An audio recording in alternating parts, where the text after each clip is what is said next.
सभापति महोदय, मैं रक्षा मंत्रालय की मांगों का समर्थन करने के लिए खड़ा हुआ हूँ।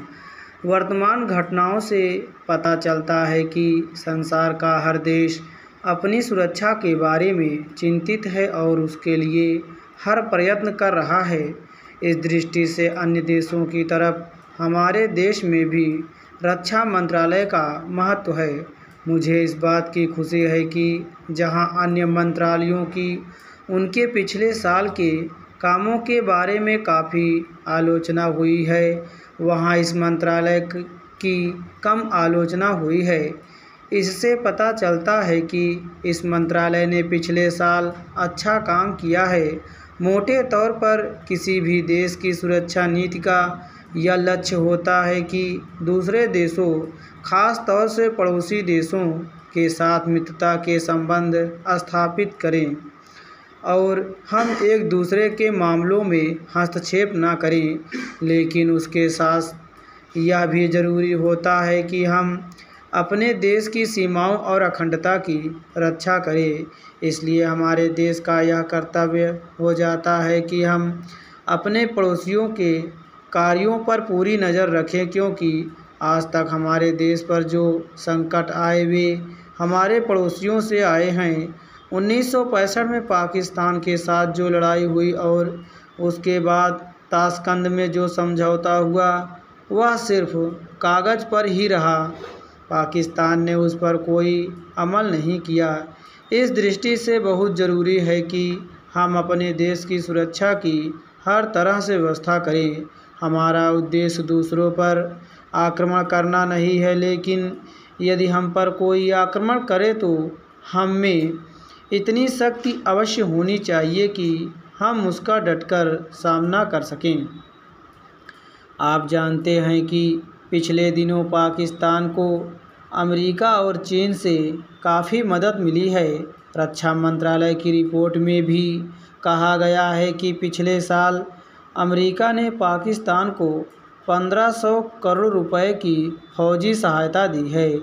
आज जहां हम फौजी सामान के लिए अपने कारखानों की मदद से अपनी शक्ति बढ़ाने का प्रयत्न कर रहे हैं, वहां पाकिस्तान संसार के देशों से फौजी सामान खरीद रहा है।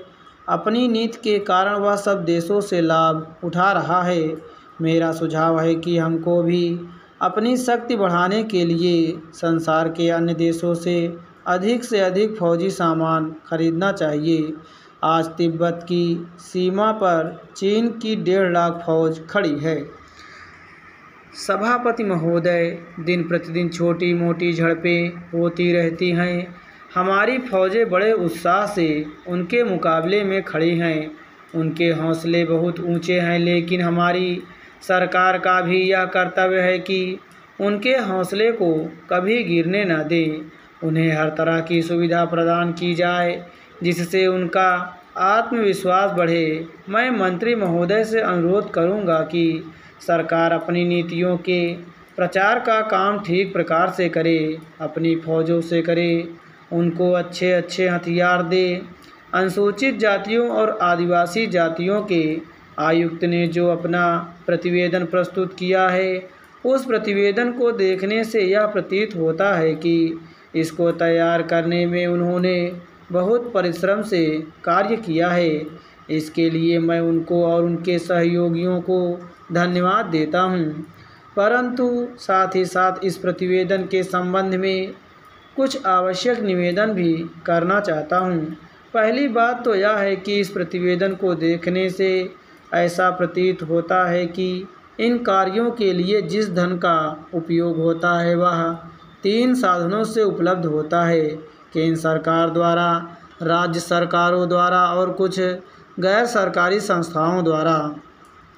प्रतिवेदन के अनुसार जितना धन इन कार्यों पर व्यय करने के लिए दिया जाता है, उतना धन पूरी तरह से व्यय नहीं हो पाता।